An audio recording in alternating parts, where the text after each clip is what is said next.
அக்காவோட விஷயத்துல நீங்க என்ன நினைக்கிறீங்க? பஞ்சாயத்து வந்து ஏகப்பட்ட பஞ்சாயத்து வச்சு இதுமாரிலாம் அனுப்பி விட்ருக்கோம் மேடம். நாங்கள் சில டைமில் செல்லு கூட அவங்க தரமாட்டாங்க, செல்லெல்லாம் உடச்சி கடாசிடுவாங்க. என்னைக்காச்சும் ஒரு நாள் யார் செல்லையாச்சும் வாங்கி போட்டுருவாங்க என்னைக்காச்சும். அப்போ நான் கிளம்பி போவோம் மேடம் அந்த வீட்டுக்கு போனோன்னே வந்துட்டிங்களா கூப்பிட்டு போகிறதுக்கு. எங்களுக்குள்ளே சண்டை வந்தால் நாங்கள் டக்குன்னு சேர்ந்துருவோம். நீ வந்து பிரித்து கூட்டிட்டு போகிற, உன்னால தான் என் குடும்பம் அழியுது அப்படின்னே தேவையில்லாமல் என் மேலே பழி சுமத்துவாங்க மேடம்.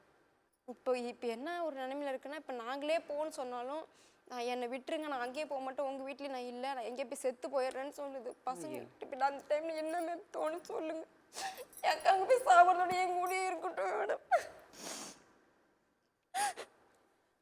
அவ்வளோ கொடுமைப்படுத்துறாங்க இல்லையா? அங்க சந்தேகம் தான் மேம். அந்த சந்தேகம் ஒரு தடவை வந்துருச்சுன்னா அது வாழ்க்கை பூரா போகாது மேம். நான் தனியாக இருந்தாலும் எங்கள் அம்மா வீட்டிலே இருந்தாலும் கஞ்சா கூட குடிச்சிட்டு என் பிள்ளைய நான் நல்லா பார்த்துப்பேன் மேம். அவங்க கூட நான் போனால் சத்தியமாக நான் உசுரோடு இருப்பேனானே அது சந்தேகம் தான் மேம். எனக்கு நான் பல தடவை பார்த்துருவேன். குடிச்சாங்கன்னா அப்படியே சைக்கோவாக மாறிடுவாங்க மேம். வேலைக்கு போனாங்கன்னா 500 600 என்ன வேலை பார்க்குறாரு அவரு? தார் ரோடு போடுறாங்களா மேம், அதில் அங்கே தான் மேம் வேலைக்கு. தார் ரோடு. ஆமாம் மேம், கூலி வேலைக்கு போகிறாங்க. அந்த வேலைக்கு போனாங்கன்னா அவங்க குடிக்கிறதுக்கே அது கேட்டாக இருக்கும் மேம். பிள்ளைக்கு ஒரு பால் பாக்கெட் கூட வாங்கி தர மாட்டேன். அதை நான் கேட்க போனால் என்ன அடிப்பாங்க மேம். என் வீட்டில் எனக்குன்னு செலவு கொடுத்து அனுப்பாங்க மேம். நான் புடவையில் அங்கங்க தெரியாமல் வச்சுருப்பேன் மேம் காசெல்லாம். அதை உதறி பார்த்து எடுத்துகிட்டு போய் குடிப்பாங்க மேம். ஒரு ரூபா வைக்க கூட முடியாது மேம் வீட்டில். அவங்களுக்கு பயந்துட்டு ஒரு ரூபா என்னால் வைக்கவே முடியாது. நம்ம முடியாத பிள்ளை வச்சுருக்கோமே, அவன் பால் மட்டும்தான் மேம் குடிப்பான். சாப்பாடுன்றது எதுவுமே கிடையாது மேம் அவனுக்கு. பால் பிஸ்கெட்டு மட்டும்தான்.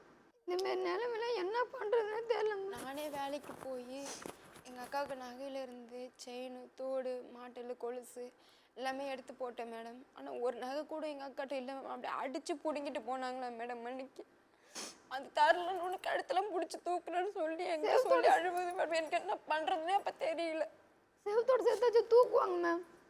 நகை நான் தரவே முடியாதுன்னு சொன்னா. இல்லை, பொண்டாட்டி வேணாம், குழந்தையும் அவரோடது இல்லைங்கிறாரு, நகையை மட்டும் பிடுங்கிட்டு போகிறாங்கன்னா அது என்ன மனநிலை? அடிச்சு பிடுங்கிட்டு போவாங்க மேடம். இல்லை மேம், இப்போ 5 வருஷமா என்னை வச்சு பார்க்குறாங்களாம். திரும்பி நீங்கள் ஒரு அறை விட வேண்டியது தானே? இல்லை மேம், ஏன் அடிக்கல? பிடிச்சி என்னை கழுத்து பிடிச்சின்னு இருப்பாங்க மேம். நான் பிடிச்சி கையை பிடிச்சி பூர்வம் மேம். இப்படி பிடிக்கிறதெல்லாம் நகைலாம் போடல. இல்லை இல்லைம்மா, அதாவது சித்திரவதை பண்ணுறதுல ஒரு அளவு இருக்குல்ல. அதெல்லாம் பண்ணுவாங்க. அவங்க தன்னை பாதுகாக்கிறதுக்காவது ஓங்கி ஒரு அறை விட்டுருக்கலாம் இல்லையா? இல்லை மேம், நாங்கள் இப்படி பிடிப்பல மேம். அது நகை பூரிடும் மேம். பிடிச்சி மேலே தூக்கணும், எல்லாரும் மூச்சு தண்ணார முடியாமல் கையை பிடிச்சி இப்படி பிடிப்பேன் மேம் டைட்டாக. அது அப்படியே கை இங்கெல்லாம் கீரெல்லாம் ஊந்துடும் மேம்.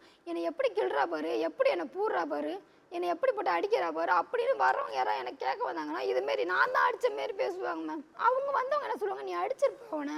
அப்போ அப்படி அவங்க இருக்காங்கல்ல மேம், அதனால் நான் அடிச்சிருப்பேன் அப்படின்னு எல்லாரும் நம்புறாங்க மேம். அவர் அந்த உடம்பு நான் அடிச்சிருப்பேன். ரெக்கார்டு காட்டலாமா மேம் அவங்க பேசுனது? வாய்ஸ் மெசேஜ் எனக்கு வாட்ஸ்அப்பில் அனுப்பி. இல்லை, என்ன சொன்னாங்க நீங்கள் சொல்லிங்க, காட்ட வேண்டாம். அது வந்து உன் பாப்பா இருக்கிற வரையும் தானே நீ சாவி போட்டு திருவுவ. என்னையும் எங்கள் அத்தையும் சொல்கிறாங்க, இந்த கட்டை இருக்கிற வரையும் தானே நீ திருவுவ.